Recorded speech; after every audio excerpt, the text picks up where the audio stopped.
Hello friends, आप लोग का स्वागत है मेरे चैनल में। मेरा प्रणाम। आप लोग को एक माता रानी का भजन सुना रही हूँ। बेली फूल फूलाइले चमेली गदराइले चमेली गदराइले ओढ़हुलवे फुलवाना मैया के टीकावा हेराइले ओढ़हुलवे फुलवाना मैया के हारावा हेराइले ओढ़हुलवे फुलवाना लागे दानो करिया मैया मिले दाता लबिया यार मिले दाता लबिया मांगाइए देबोना मैया के मांगा जोगे टीकावा मांगाइए देबोना मैया के गाला जोगे हारावा मांगाइए देबोना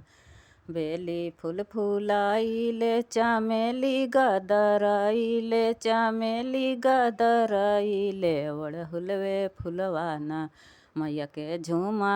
हेराइले ओढ़हुलवे फुलवाना मैया के कांगना हेराइले ओढ़हुलवे फुलवाना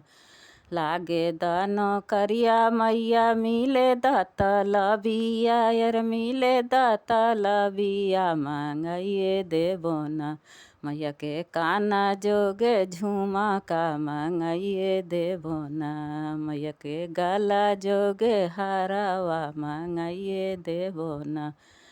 बेली फूल फूलाइले चमेली गदराइले चमेली गदराइले ओढ़हुलवे फुलवाना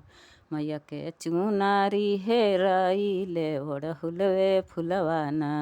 मैया के ओढ़ानी हेराइले ओढ़हुलवे फुलवाना लागे दानो करिया मैया मिले दाता लबिया यार मिले दाता लबिया मांगाइए देबोना मैया के यांगा जोगे चुनारी मांगाइए देबोना मैया के यांगा जोगे ओढ़ानी मांगाइए देबोना बेली फूल फूलाइले चमेली गदराइले चमेली गदराइले ओढ़हुलवे फुलवाना मैया के पायाला हेराइले ओढ़हुलवे फुलवाना मैया के बिछिया हेराइले ओढ़हुलवे फुलवाना लागे दानो करिया मैया मिले दाता लबिया यार मिले दाता लबिया मांगाइए देबोना मैया के पाँव जोगे पायाला मांगाइए देबोना मैया के पाँव जोगे बिछुआ मांगाइए देबोना।